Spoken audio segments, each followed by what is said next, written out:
next up, we have up-and-coming Melbourne trombonist, Scott van Gemert. Scott, say hi. Hi, Mike. Thanks for having me. No worries. Scott studied at the James Morrison Academy and has since been hitting the Australian jazz scene with lots of new ventures like his own big band and trio, more about that later, along with being an award-winning composer. He's written for the Australian Youth Jazz Orchestra, the JMA Jazz Orchestra, and the North Texas 1 O'Clock Lab Band. He's also featured in a few of the videos we've been showing this week on the Superbone channel. So thanks very much for joining us, Scott. No worries. It's a pleasure. We will jump straight into a few questions. Firstly, let us know how you've been coping with the isolation there in Australia. Yeah, I've been doing okay. I've been staying home. I've sort of taken this opportunity to get all the stuff together for my album that's coming out on Saturday. So we were meant to release it later in the year with a bit of a tour, but that's sort of all up in the air. So I sort of figured now is the best time just to get it out there and finish off the artwork and, you know, print the CDs and all that sort of stuff. Yeah, so get it out there so people can listen while they're at home. Cool. I mean, it's great to have a project to work on, really, isn't it? That you can kind of focus solely on. Yeah.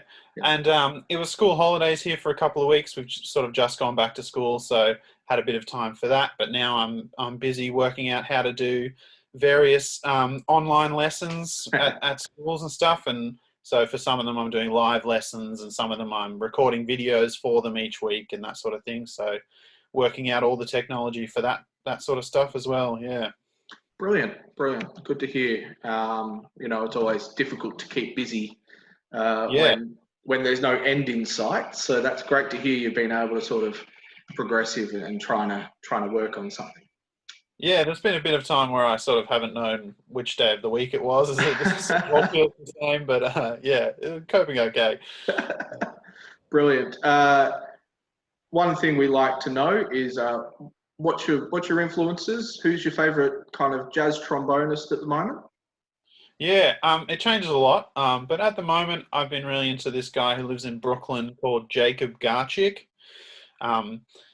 Yeah, he's very cool. He plays in Darcy James Argue's Secret Society band and those sort of like large ensembles, and does his small ensemble things and stuff. Yeah, and Shannon Barnett got me onto him actually a few years ago. But yeah, he's just really cool. Writes some really interesting music, puts out really interesting albums. Like there's one it's basically sort of a prog rock album, and it's with him playing trombone, 3 guitarists, 3 electric guitarists, and drums. Wow. And it's sort of just like a suite of prog rock music with trombone as like the lead vocals kind of thing. So yeah, he puts out really cool music. Great technician of the trombone, but it's like it's not about that at all. It's just like total sort of musical honesty.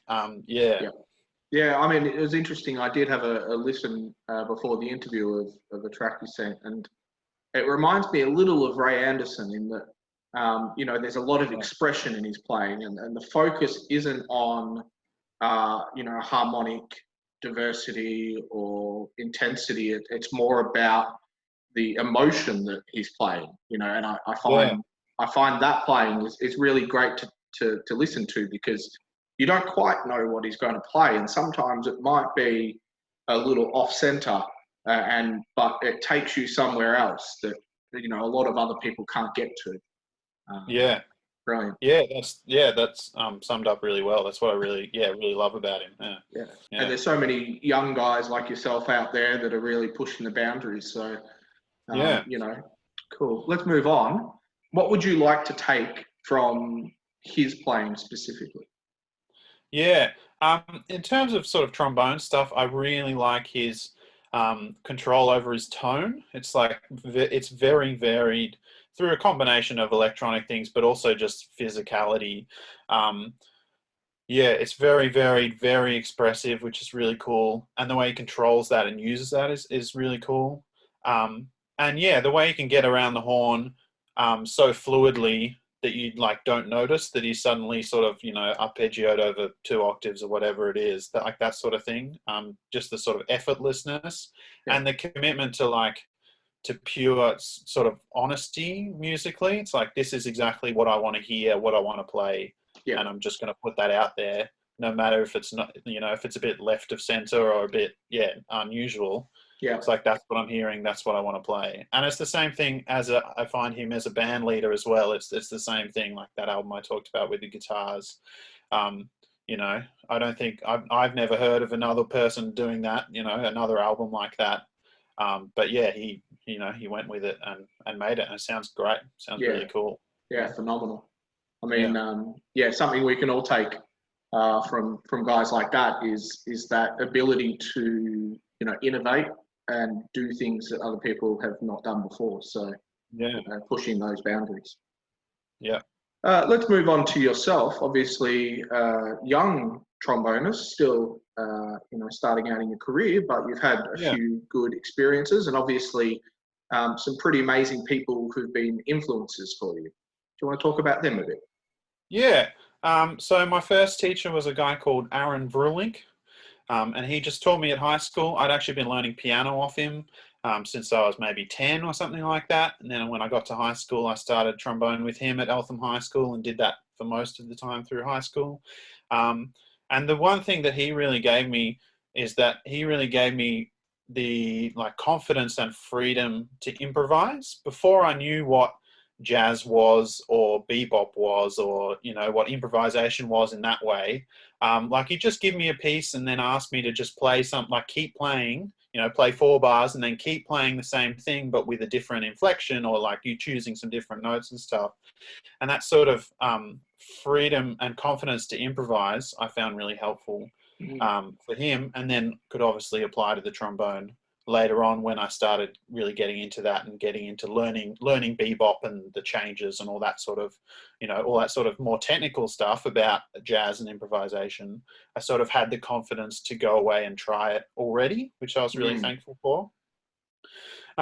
And one of my other big influences, obviously, it's got to be James Morrison. I went to his uni over in Mount Gambier. I did 4 years over there, and he was my main teacher. There, and so I really learned a lot from him.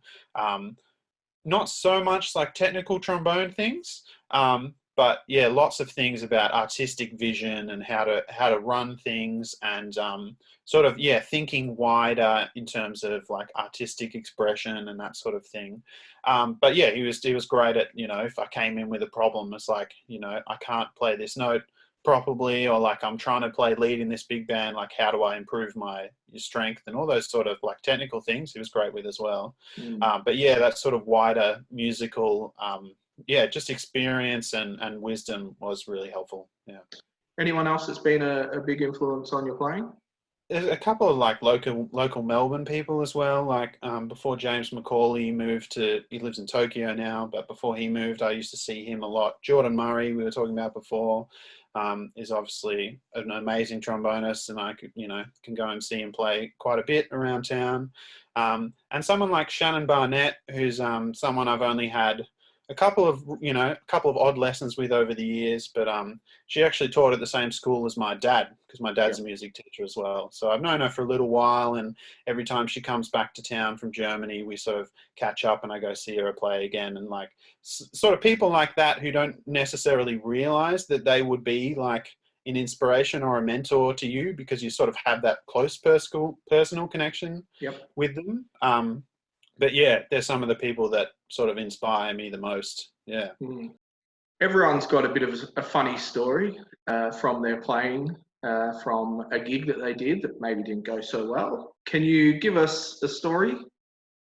Yeah, so I was thinking about this, and we've all done I think we've all done you're playing in your year 8 concert band and your trombone slide falls off the end of the trombone in the middle of a performance and all that sort of stuff. And I think we've all done that. I still do that occasionally when I'm practicing at home. It flies off, But yeah, the one I was thinking about is when I was in my first year of uni, and we had to do this assessment where we get up in front of the big band and play a Thad Jones big band soli, our part to the soli in front of everyone. And I got up, and I don't know how I did it, but I just walked backwards and tripped over a music stand and basically sort of bent it in half. But it was a special music stand that, because the big fat band had been out a couple of years prior to that, and they'd signed a whole band set of stands. So like there was a trombone 1 stand, a trombone 2 stand, all of this stuff. And I managed to just like totally wreck the trombone 3 stand, so much for that it doesn't fit on the like wheelie trolley anymore and all that sort of stuff. But yeah, I was sort of, I was in shock. I remember going down, it was sort of in slow motion. I was just holding my trombone up so it didn't hit the ground and get bent and whatever. Wow.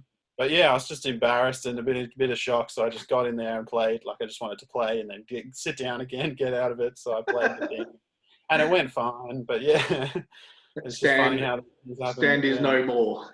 Yeah, pretty much. Scott, just one last question, and we obviously want to showcase what you're doing at the moment, and you mentioned it before, but tell us about your trio and the upcoming recording release.